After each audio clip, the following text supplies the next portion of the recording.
Hola de nuevo, bienvenidos a Gabinete en la Sombra. Pues la delincuencia cibernética o la delincuencia que se dedica precisamente a los ciberdelitos tienen la venta de información personal y de datos personales una de sus mayores y mejores fuentes de ingresos. Te ofrecen desde una selfie hasta replicar una voz o más bien también encontrar una voz exacta de alguna persona. En el informe Web de la Price Index dice que se venden datos de información desde tu tarjeta del supermercado hasta sesiones de apertura en tu manejo electrónico de tu cuenta bancaria. Hay conceptos que han aparecido como deepfakes, que es contenido de multimedia elaborado mediante algoritmos de aprendizaje profundo para suplantar la identidad, es decir, con inteligencia artificial. Mediante la inteligencia artificial pueden copiar tu rostro, tu voz y podrían darte algún acceso a algún mecanismo que utilice pues, algún sistema biométrico o algún elemento biométrico para acceder. Según el Foro Económico Mundial, ha habido un aumento de 900% de los ataques de los ciberdelitos a nivel mundial. También parece que están en riesgo,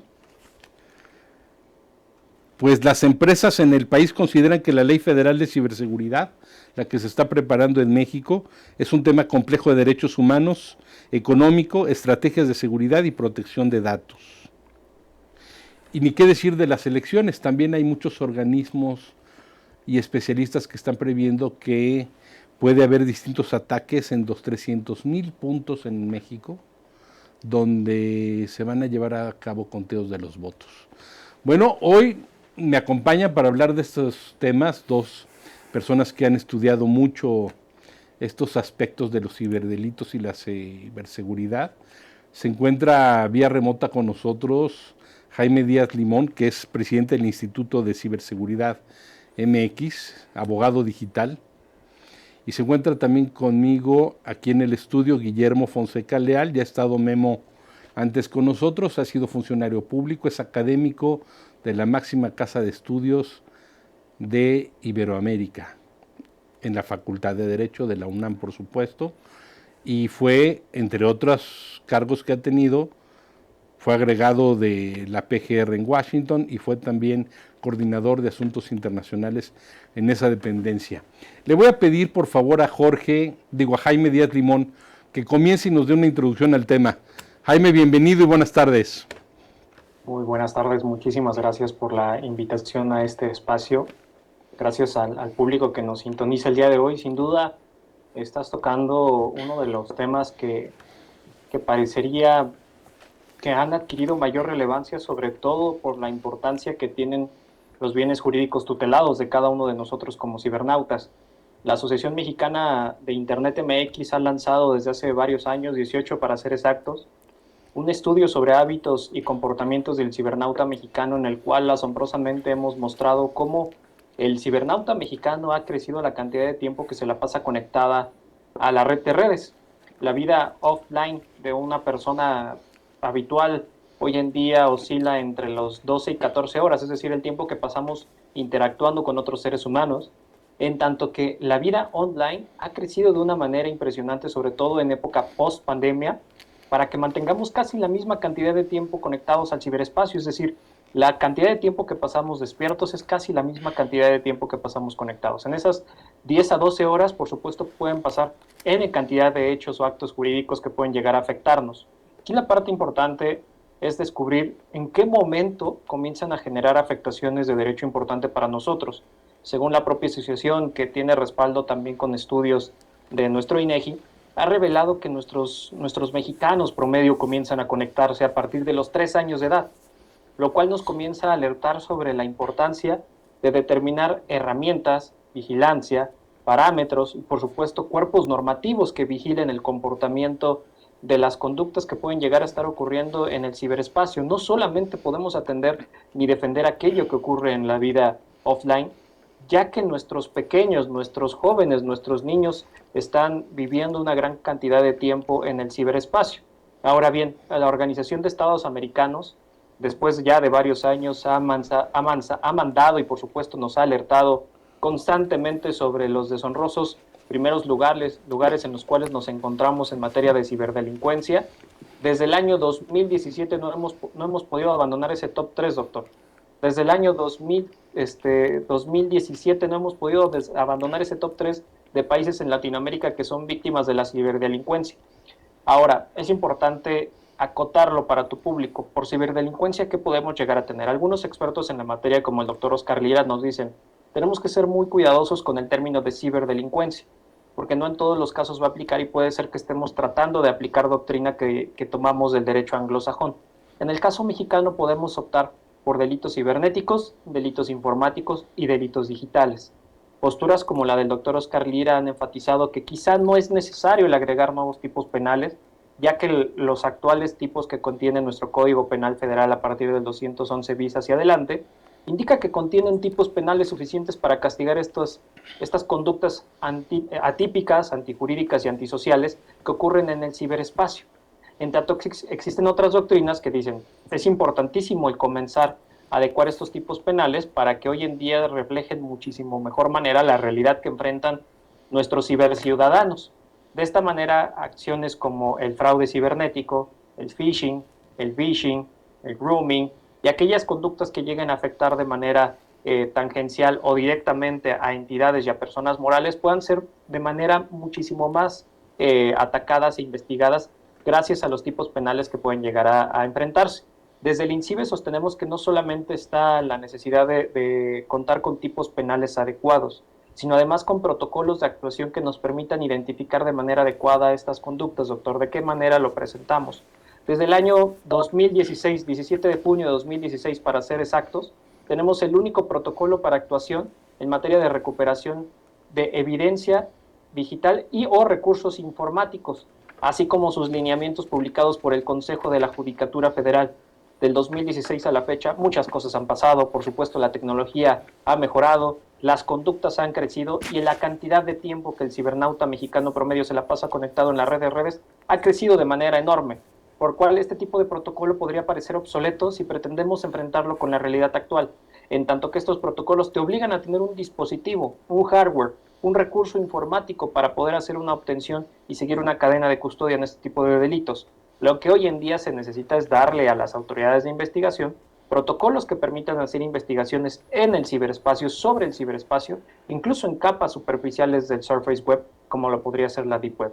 En resumen, hoy en día los delitos cibernéticos, informáticos y digitales, si bien podrían estar regulados en el Código Penal Federal, también es importante destacar la importancia de tener los protocolos de investigación adecuados que nos permitan tener una cadena de investigación y sobre todo analizarlo desde un concepto de seguridad nacional y seguridad pública, ya que hoy en día las entidades internacionales nos recalcan la importancia de vigilar estos espacios a favor del cibernauta y a favor de la niñez, doctor.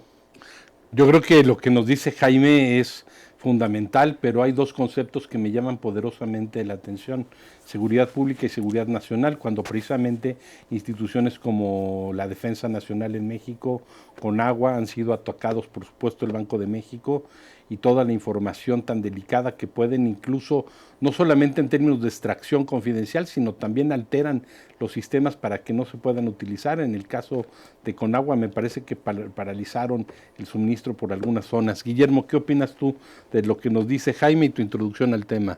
Sí, muchas gracias, Mario, por la invitación. Me da mucho gusto poder tener la oportunidad de compartir con tu audiencia. Creo que coincido en la mayor parte de los elementos que ha planteado colega Jaime. Creo que yo, digamos, soy una generación distinta a la de Jaime, es claro eso.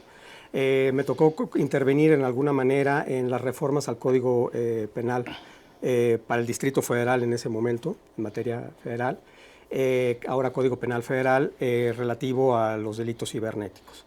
En su momento la discusión que se dio interno en los grupos en los que estuvimos trabajando era precisamente algo que se comentó. Si era necesario tipificar todas las conductas ilícitas, todos los que amenazan el patrimonio, alguno de los derechos de las personas, si era necesario tipificarlos de manera específica cuando se utiliza un instrumento, una herramienta, un equipo de carácter informático o de tecnología.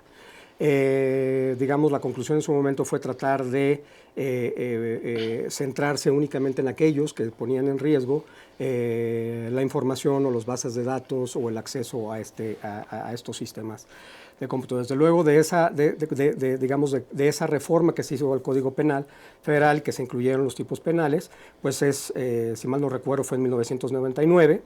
Y como lo ha compartido el maestro, pues de ese momento al día de hoy, la utilización de los medios, de las herramientas tecnológicas, se ha incrementado significativamente, como lo señala, creo que podemos ver a los menores de edad desde los 3, 4 años, empezando a utilizar estas herramientas, sin una cultura, sin una conciencia de cuáles son los riesgos de estar compartiendo y utilizando estos instrumentos, estas herramientas tecnológicas. Y creo que desde mi punto de vista son varios elementos los que tenemos que tomar en consideración. Primero, la parte preventiva, ¿sí? Creo que es eso, la conciencia de cuáles son el potencial y los riesgos de estos sistemas, por un lado. Segundo lado, el segundo aspecto es ya atender esas conductas o esos delitos que se cometen, que se utilizan como herramientas o como instrumentos o que son objeto del delito estos sistemas. Y la adecuada capacitación y los adecuados protocolos, como lo señaló el maestro, para la investigación y sobre todo para llevar los elementos y los datos de prueba en su momento, porque puedan llevar a una investigación exitosa y a sentencias condenatorias. De luego, en este aspecto, digamos, estos nuevos sistemas no tienen fronteras. Y la cooperación internacional es uno de los elementos más importantes que existe desde mi punto de vista para la investigación de estos delitos. Como tú lo mencionabas, el caso de hackeo de las, ¿cómo se llama?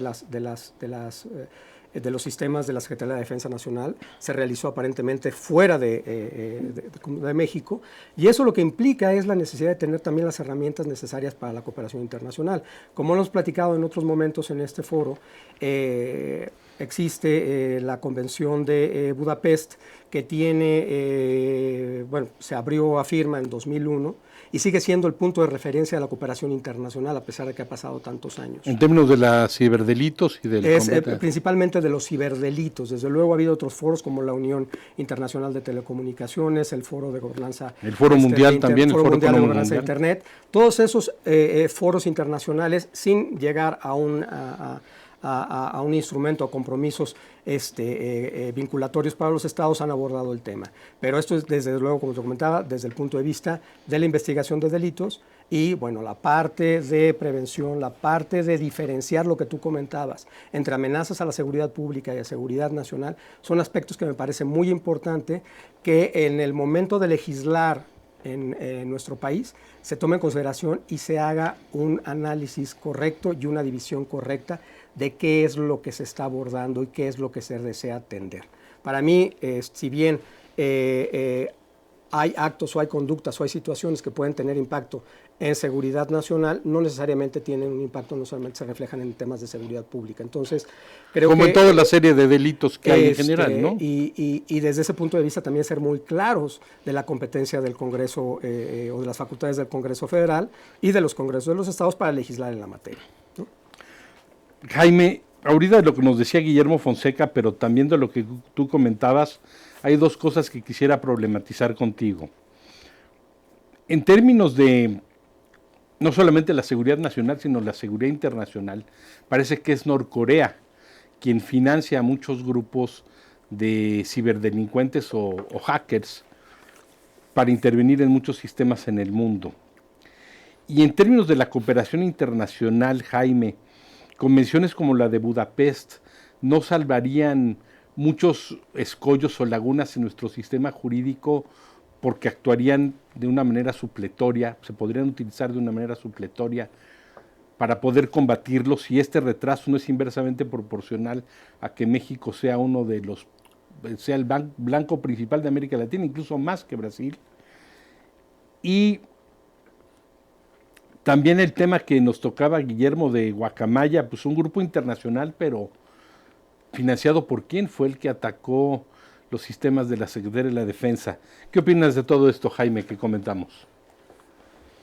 Una de las principales etiquetas o paradigmas que me veo con la responsabilidad de aclarar en este espacio que me permites compartir contigo, doctor, y con don Gustavo, es el concepto de hacker.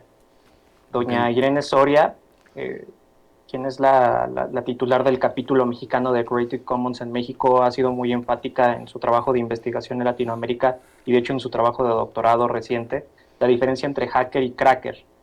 Hoy en día un hacker realmente puede ser muchos de nosotros, desde la concepción de la palabra. Hackeo implica la voluntad de hacer que un sistema funcione de una manera diversa y buscar una manera creativa de que ésta opere. Por supuesto, hoy en día concebimos, gracias a quizá la ciencia ficción y la industria cinematográfica, ubicamos a estos hackers encapuchados en un cuarto oscuro con 30 monitores mostrándonos código binario. La realidad es que hoy en día los hackers que nos enfrentamos están lejos de esa figura cinematográfica que nos puede ofrecer Hollywood. Hoy en día un hacker puede estar, por supuesto, un hacker que esté destinado o cuyos fines principales sean los objetos ilícitos, tienen una estructura muchísimo más sólida que muchos de nuestros órganos de gobierno. Me atrevo a decir incluso con tristeza, y por supuesto que sirva como un espacio de debate público a ello, que incluso muchas de nuestras policías cibernéticas estatales, que hoy en día carecen tanto de recursos económicos como recursos humanos para enfrentar este tipo de delincuentes digitales. La manera más adecuada de podernos expresar a este grupo de delincuentes sería el cracker, un tipo de hacker que está capacitado y está preparado tanto a nivel de recursos humanos, a nivel tecnológico y por supuesto de manera monetaria a poder quebrantar estos sistemas informáticos. Como un mercenario. Oye, ¿mercenarios? Sí, como alguien que le pagas para combatir, ¿no?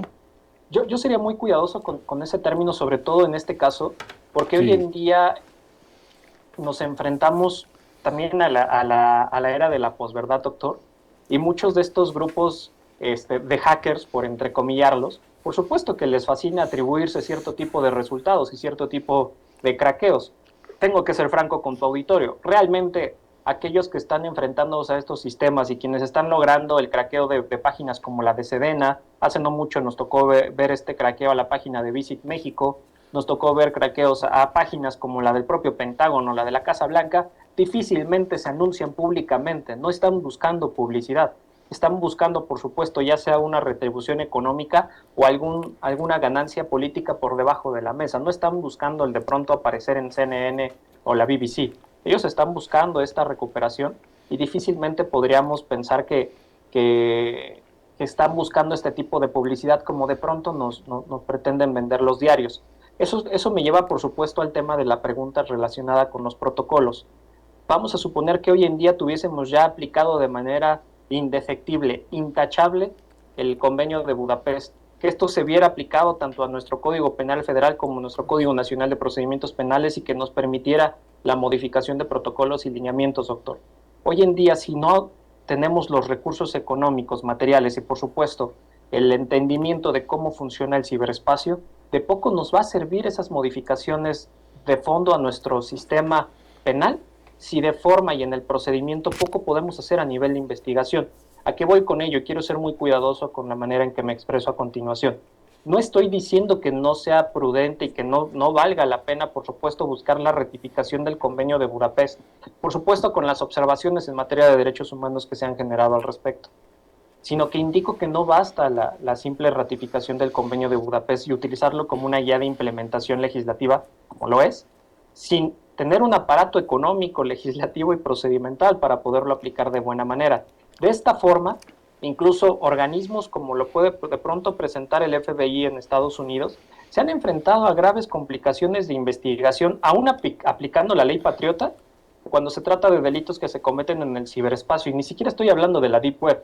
Se meten en verdaderas complicaciones procesales para poder acreditar ya sea la causa probable o el descubrimiento procesal fortuito que los lleve a judicializar alguna causa derivado de una investigación. Ya ni hablar de la Deep Web. Uno de los documentales más populares en Estados Unidos sobre un asunto similar justo se llama así, Deep Web, el caso de Ross Ulbricht, en el cual se habla cómo un jovencito fue descubierto manipulando una página en la Deep Web, un sitio que vendía drogas, Silk Road, y cómo las autoridades investigadoras lo descubrieron accidentalmente después de que uno de los agentes del FBI tuvo necesidad de entrar al baño de una biblioteca pública.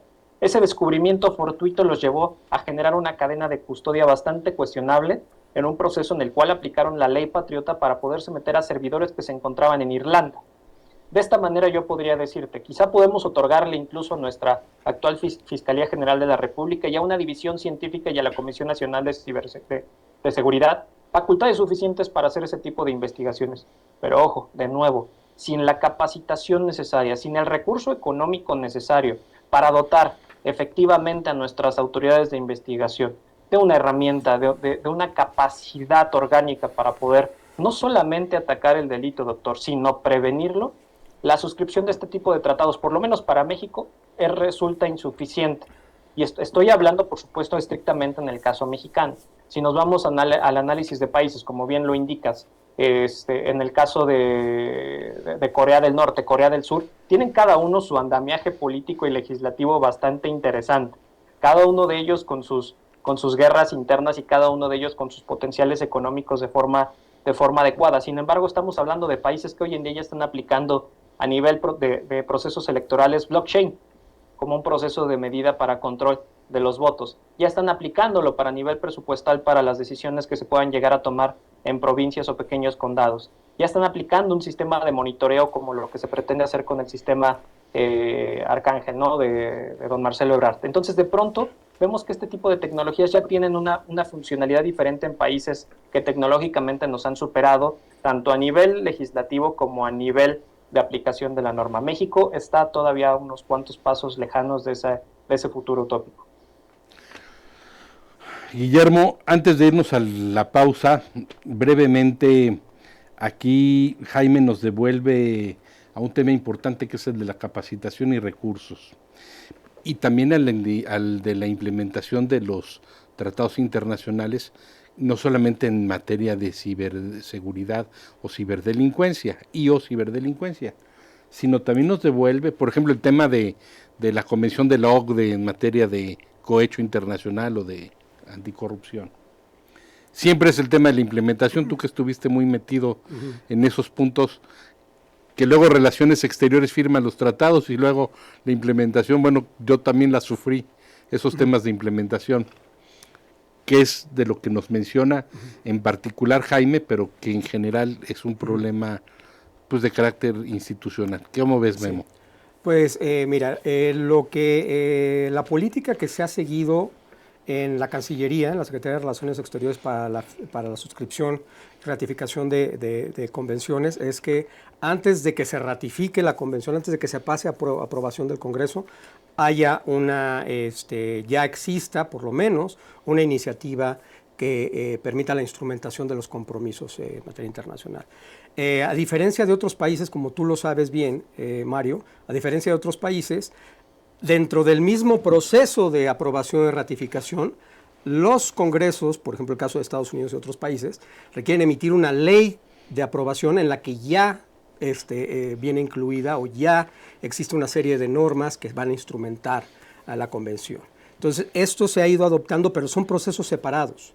Son trámites separados y desde luego hay, por ejemplo, en el caso de la Convención de OCDE, era claro que había un interés específico de México para poder ingresar o cumplir con ciertos requisitos en el marco de la Organización de la Cooperación para el Desarrollo Económico. Era un requisito, aprobar la Convención Anticorrupción, ¿sí? Y en la Convención Anticorrupción venían una serie de compromisos como la responsabilidad de las personas morales, en donde después de casi 16 años todavía no podemos entender en qué consiste y aunque está en el 233 bis del Código Penal Federal. Es el 222 bis. 222 bis. Y en 2017 se realizaron una serie de reformas, se incluyó en el Código Nacional de Procedimientos Penales un procedimiento para, digamos, para procesar o para vincular a proceso a las personas morales, se incluyeron en el Código Penal Federal si los delitos por lo ¿cómo se llama? El que digamos puede ser o se le puede adjudicar responsabilidad penal a las personas morales, pero culturalmente, vamos a decir, sigue habiendo mucha resistencia en aceptar que una persona moral puede ser responsable penalmente de la comisión. Porque en nuestra doctrina es protección a las empresas, a diferencia de Estados Unidos. Vamos a decir que la doctrina penal que prevalece y que ha prevalecido, la responsabilidad penal es personal.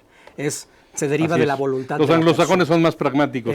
Nos vamos a nuestra primera pausa y regresamos un momento con Jaime Guillermo Fonseca. No se vayan.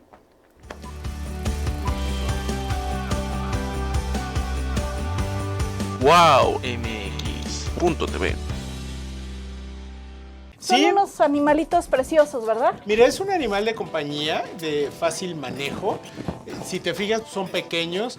El que tú tienes ya no es tan pequeño. Te traje uno de alrededor de 6. El periodista, el galerista, y quién sabe cuántas cosas más. Y lo que se acumula en la semana. Esta historia en la que una cantante muy famosa y su novio, que también es un cantante muy famoso, escribe una canción que se llama Marry Me, Cásate Conmigo. Como ustedes conecten con el dibujo está perfecto, ¿eh? Y ahí tenemos a este personaje, ¿verdad? Es fácil dibujar, así que pues anímense. En esa plaza, en ese jardín, y tenemos la Conchita y está la casa llamada Casa de la Malinche, entonces es un lugar de mucha presencia cortesiana, Coyoacán en particular, ¿no? Sí.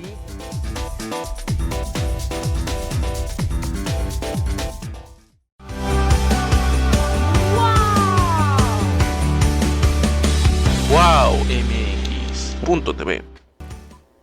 Hola de nuevo, bienvenidos a Gabinete en la Sombra. Pues aquí Fernando Morales nos hace una caricatura que es muy gráfica del asunto, ¿no? De la gente que es extorsionada por vía cibernética, pues en sus cuentas o que para desbloqueársele la información, etcétera, una constelación de delitos. Pero ahorita en el entrecorte, Guillermo me decía que quería hacerle una pregunta a Jaime, un comentario. ¿Qué le quieres comentar, Jaime? Sí, Jaime, pues lo que yo he estado revisando, lo que pude revisar hay alrededor de 10 iniciativas distintas en materia de ciberseguridad o más, que incluyen o una ley general de ciberseguridad o una ley federal de ciberseguridad o reformas a la ley general a la ley de seguridad nacional y ley federal de telecomunicaciones, etcétera. Pero aquí lo que veo es una falta de técnica, una falta de conocimiento en muchas de estas iniciativas sobre temas técnicos como los que tú te has referido. Digamos, en estos procesos de integración de estas iniciativas, ¿han sido ustedes consultados por legisladores mexicanos? La respuesta breve tendría que ser, don Gustavo, tristemente no. Guillermo. Perdón, don Guillermo. La respuesta breve es no. Desafortunadamente, iniciativas que se han generado desde las distintas bancadas, sobre todo las más recientes que tenemos, por ejemplo, del Partido Verde con el diputado Javier Joaquín López. Esta es una propuesta de ley federal de ciberseguridad. Pretende tener una visión desde el punto de vista de la seguridad pública y seguridad nacional, en la cual se ve el concepto de ciberseguridad como un análisis global, una estrategia que tendría que estar, por supuesto, presente desde lo global. Sin embargo, si vamos analizando esta propuesta de ley que se publicó en la Gaceta Parlamentaria, se comenzó a hacer una especie de reenvío de lo que hoy tenemos en nuestra Ley Federal de Protección de Datos Personales. Entonces, básicamente resulta un esfuerzo un tanto fútil. Y desde el sector privado también, la verdad es que hemos sido muy envidiosos entre nosotros. Los partidos políticos han dejado de acercarse a la iniciativa privada, y desde la iniciativa privada todos quieren llevar la bandera y nadie quiere invitar, ¿no? Hay esfuerzos, por supuesto, de grandes despachos tecnológicos internacionales. Ahí está la Business Software Alliance, que trae su propia propuesta, que de pronto vemos estas conferencias, vimos estos seminarios en donde se pretenden generar estas propuestas de leyes federales o leyes nacionales de ciberseguridad con su acotación respectiva, pero pues la realidad es que parecería que no tenemos hoy en día una batuta que nos permita organizarnos conjunta y aliadamente para generar este esfuerzo, ¿no? Hoy en día por eso es que vemos tantas propuestas desde distintas bancadas y vemos tantas propuestas desde el sector privado. El tema está en que no nos consultamos y por supuesto cuando llegan a presentarse estas propuestas digamos oficiales, la última se presentó por ahí del 25 de abril de este año, no está consultado el sector privado ni el sector tecnológico. Bueno, pues aquí lo que nos han comentado hasta ahorita Jaime Díaz Limón y Guillermo Fonseca Leal, pues nos deja la impresión de que mientras discutimos, mientras no se pone de acuerdo el sector privado y los especialistas, por supuesto los legisladores, ya ni hablar de los partidos ni de las propuestas, por supuesto también lo que compete a las acciones, a las políticas públicas del gobierno, pues vamos atrasados mientras parece que crece exponencialmente el número de ciberdelincuentes, de ciberataques y de las personas que son vulneradas diariamente, desde el ciberacoso, temas que tienen que ver con la transmisión de la pelea de esta niña que mataron, me parece que fue en el Estado de México, desde ese acoso hasta el robo de datos, hasta no publicar datos personales o fotografías si no se someten extorsiones, el peligro contra las instituciones y las distintos organismos del Estado. Pues veo que estamos atrasados. De por sí siempre se ha sabido que la delincuencia pues va no uno sino varios pasos adelante que las instituciones y la sociedad civil. Y esto es porque están enfocadas exclusivamente esos ciberdelincuentes a cometer sus ilícitos, pero pues parece que nosotros pues constantemente vamos atrasados. Nosotros me refiero a sociedad civil, medios de comunicación, instituciones, especialistas, hasta todos medio. Perdón, Jaime y Guillermo. ¿Cómo ves, Guillermo? ¿Por qué vamos tan atrasados? ¿Por qué es tan difícil ponerse de acuerdo en este tema, como en todos, pero no se considera como un peligro inminente? ¿No se dan cuenta de lo que está pasando? Mira, pues desde mi punto de vista muy personal, me parece que son varios elementos. Uno es, como lo comentaba, la conciencia del riesgo que implica el uso de estas tecnologías. A mí me parece, digamos, que no hay tampoco esa conciencia sobre la importancia, en general en la sociedad, sobre la importancia de la privacidad de tus datos, entre otro elemento. Me parece también que hay una gran desconfianza en la autoridad, ¿sí?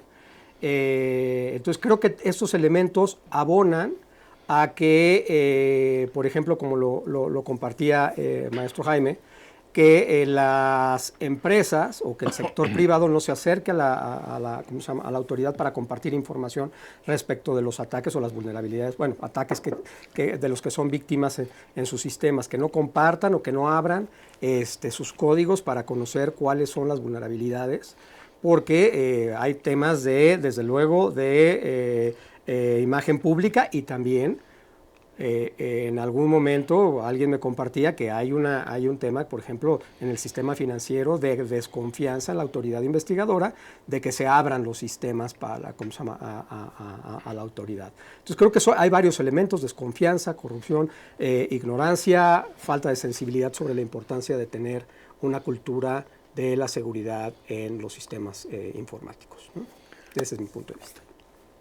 Jaime, ahorita lo que nos decía Guillermo de esa desconfianza, yo quisiera ver, y esto lo comparto contigo, ante la inminencia también de lo que van a ser las campañas electorales en México y las propuestas de diversos temas, y sin duda el de la seguridad pública, el del combate a la delincuencia organizada, por los índices tan tremendos y geométricos que tenemos de gente asesinada, de actos ilícitos, de delitos, de crímenes, hablando de crímenes ya de sangre, delitos de sangre más bien. Me pareció interesante ayer que Marcelo Ebrard Casaubon presentara su propuesta Arcángel, la cual contempla, haciendo referencia a que cuando el jefe de gobierno se instalaron muchas cámaras que ahora se utilizan a través del C9 y que han sido exitosas en luego localizar a delincuentes como estos que robaron en una plaza comercial, una joyería hace unos días. Han sido exitosos en seguir y han sido exitosos en detectar a través de estas cámaras eso. Marcelo, por ejemplo, propone a nivel nacional poner estas cámaras. Se le hizo esta a la Guardia Nacional para que la utilizara, pero no habla su propuesta, pese a recargarse en la tecnología, concretamente de la ciberdelincuencia, por un lado. Por el otro, no habla de esa capacitación tan necesaria que tendría que haber en la Guardia Nacional o en las instituciones de seguridad nacional o inteligencia del Estado mexicano para atacar este punto.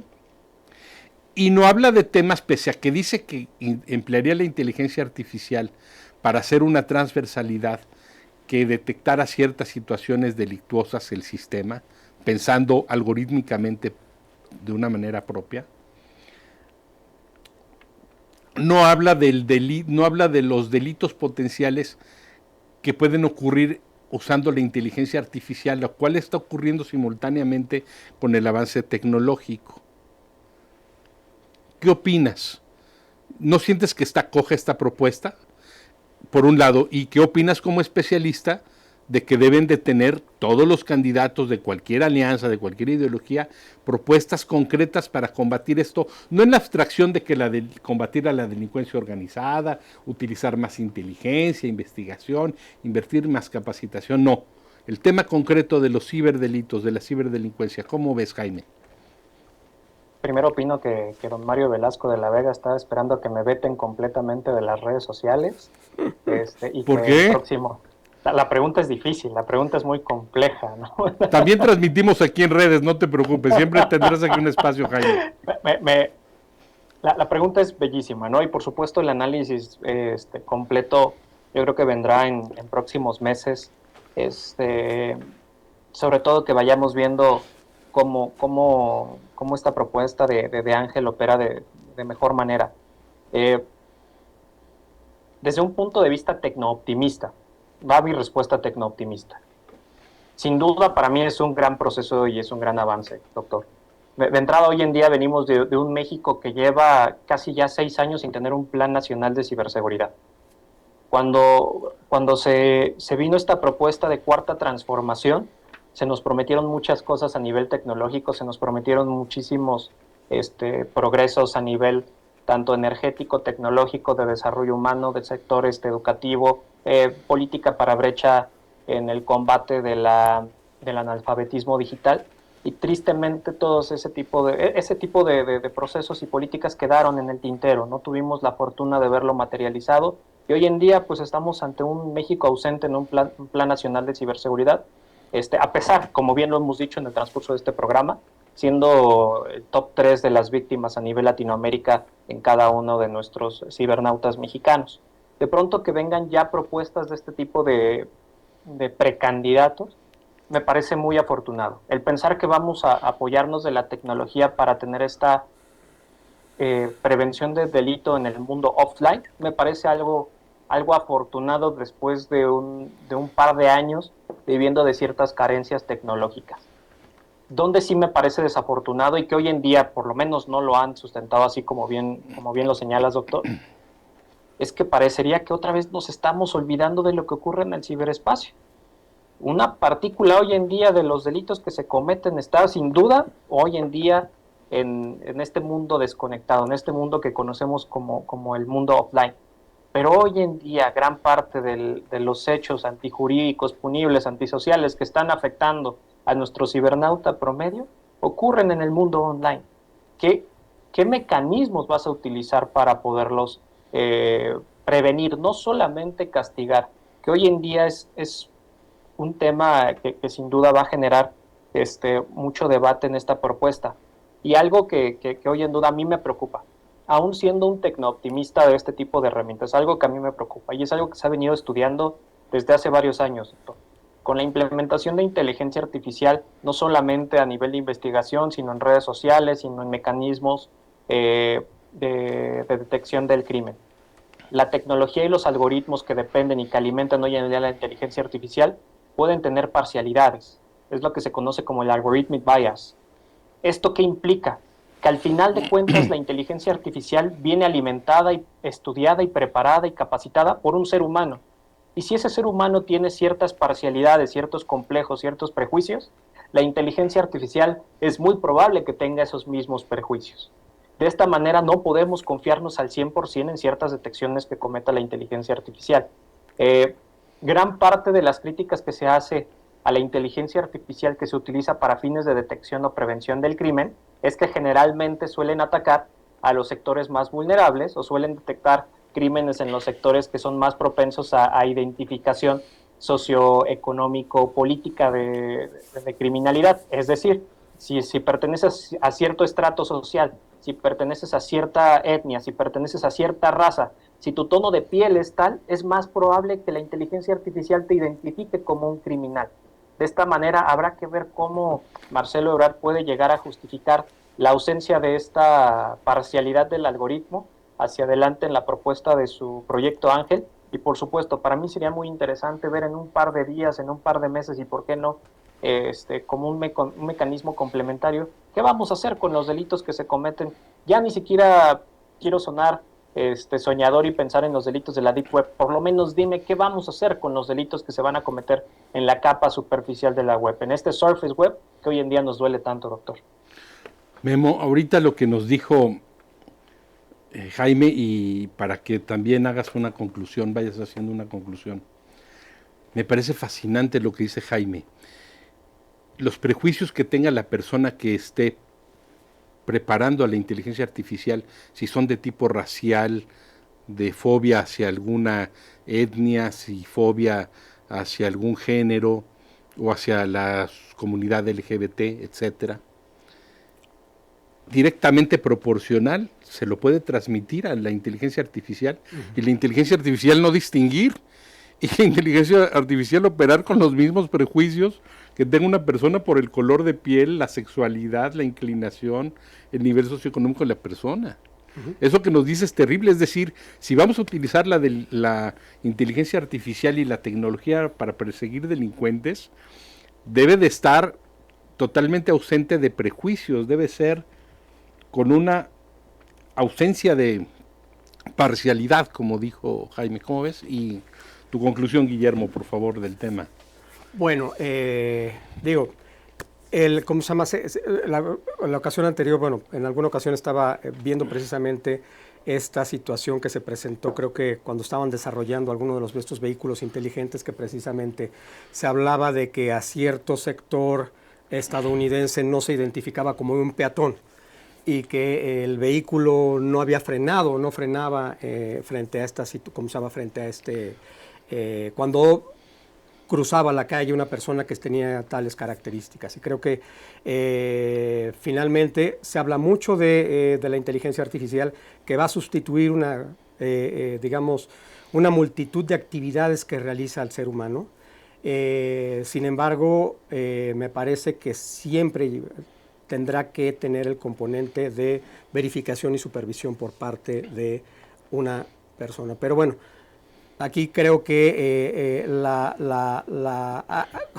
creo que tengo que ordenar un poquito más de mis ideas, pero los seres humanos siempre tendremos, desde mi punto de vista, algún factor que nos influye en nuestra toma de decisiones. Particularmente prejuicios. Y eso se transmite necesariamente, como lo comenta el maestro Jaime, a todas estas herramientas de inteligencia artificial. Y no creo que en ningún momento una persona que toma decisiones pueda evadirse totalmente de esos prejuicios o de esas creencias o esos condicionamientos. En teoría la inteligencia artificial sí estaría desprejuiciada, que fue lo que argumentó hace poco en un encuentro que hubo, pero sobre que gobernarían mejor. Creo que ese es precisamente uno de los grandes riesgos de la inteligencia artificial, como lo compartía el maestro Jaime, es precisamente que la inteligencia artificial su capacidad o su posibilidad de resolver problemas no es totalmente espontánea. Si bien tiene una capacidad precisamente de aprender de sus errores, finalmente esa capacidad, ese algoritmo que le permite aprender de sus errores es necesariamente digamos, influida por quien programa ese sistema. Entonces creo que veremos o podremos ver que esas, digamos, creencias o que esos prejuicios se van a transmitir necesariamente o de alguna manera se van a reflejar en la actividad que se realiza a través de la actividad, como se llama, de la inteligencia artificial.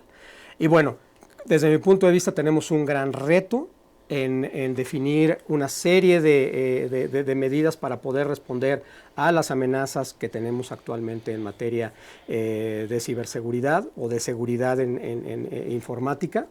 La inversión, como lo comentamos aquí ya en un programa, en tener capacidades humanas que puedan conducir temas tecnológicos. Tenemos un gran déficit en México aún, aunque todavía entiendo que hay un esfuerzo por cubrir ese déficit. Tenemos un gran déficit en las universidades y en las instituciones de educación de tipo tecnológico para cubrir esas necesidades en materia tecnológica.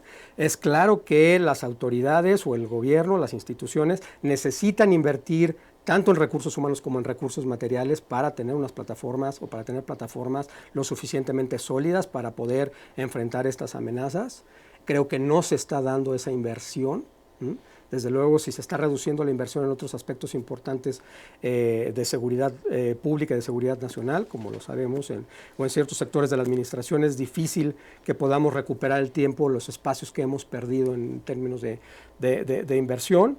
Y desde luego un proyecto, una iniciativa en materia de seguridad necesariamente, desde mi punto de vista, tiene que intervenir todos los sectores, tanto público, privado, academia, en construir precisamente un marco jurídico, si es necesario, que pueda atender estas amenazas.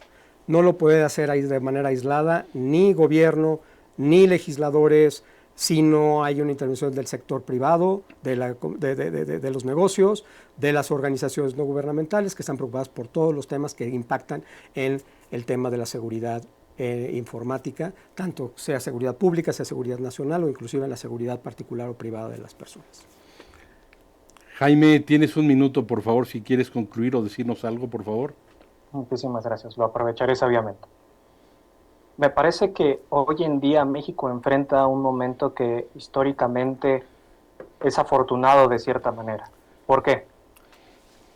Todas las estadísticas apuntan a que México es un foco de preparación, un ambiente perfecto, un bioma de delincuencia cibernética, informática y digital. Si esto ya está estudiado y reportado por organizaciones internacionales, observadores, Naciones Unidas y por supuesto por aquellos expertos en la materia, me parece que hoy en día el voltear el ojo clínico, legislativo, procesal y económico a lo que ocurre en el ciberespacio es un esfuerzo necesario para mejorar el estado de bienestar de los mexicanos de manera habitual.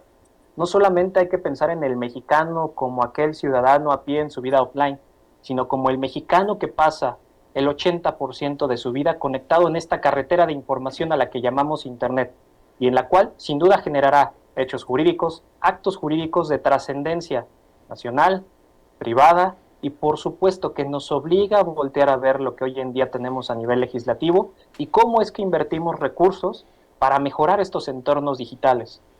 Si no hacemos un esfuerzo colectivo para unir a la iniciativa privada, por supuesto a las instancias legislativas, y hacemos que nuestros órganos ejecutivos volteen a ver el ciberespacio, difícilmente podremos atravesar lo que hoy en día enfrenta a México como una crisis en materia de delitos cibernéticos, informáticos y digitales. Muchas gracias por la invitación, doctor. Bueno, yo quiero agradecerles muchísimo a Jaime Díaz Limón y a Guillermo Fonseca por su intervención, estuvieron realmente brillantes ambos, muy aleccionadores, y seguramente vamos a hacer un volumen 2 de todos estos temas fascinantes con ellos. Y a ustedes les agradezco muchísimo que nos hayan acompañado. Nos vemos en el siguiente Gabinete en la Sombra. Buenas tardes y buena suerte. Pues muchas gracias, Mario.